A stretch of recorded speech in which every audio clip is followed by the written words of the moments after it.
Now we're going to talk about how to identify automatic thoughts. This is what you need to do. Watch for a change in your reaction. So maybe you're doing something differently behaviorally, or you're avoiding doing something. Maybe you notice a strong emotion, or maybe you notice some change in your body. When you notice one of these changes, this is what you want to do. You want to ask yourself, what was just going through my mind? And that question should prompt you to be able to identify your automatic thoughts. I'd like to tell you about another technique too. This is what I call the opposite technique.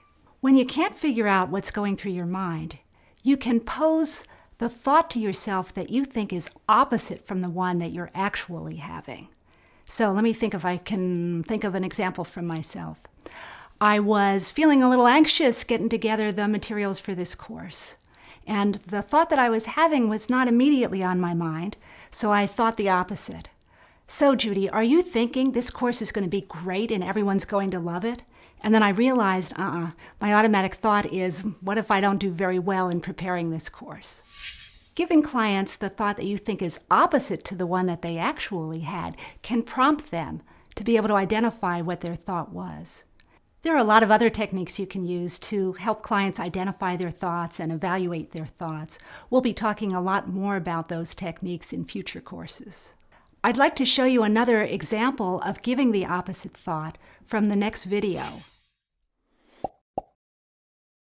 What went through your mind when you even thought about doing a CCD this week? I'm not sure. How are you feeling? Happy, sad, anxious? Maybe anxious. A little bit anxious? Yeah. So I wonder, Sophie, if you were thinking, wow, I can't wait to do this, I'm going to do a perfect job on it. No. No, I think I was actually thinking that I was worried that I wouldn't do something correctly, or I would just get something wrong or not understand it. Right. So those were your automatic thoughts. I might get something wrong, I won't understand it. Now I'd like you to apply the technique to yourself.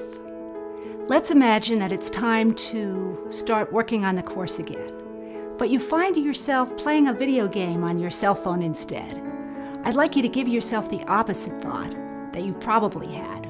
For example, the opposite thought might be, I can't wait to start working on this course again. Then you can say to yourself, no, I wasn't thinking that. Chances are you were thinking something quite different. Maybe it was something like, well, I don't feel like working on the course right now. Maybe I'll do it later. There are a number of other techniques to help clients identify their automatic thoughts. You'll find out more about them in future courses. So here's a practice exercise for you. What I'd like you to do is to notice your reactions throughout the day.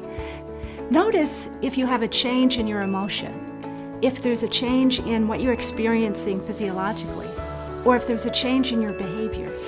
When you notice one of these changes, ask yourself, what was just going through my mind? And if you can't figure it out, then try the opposite technique.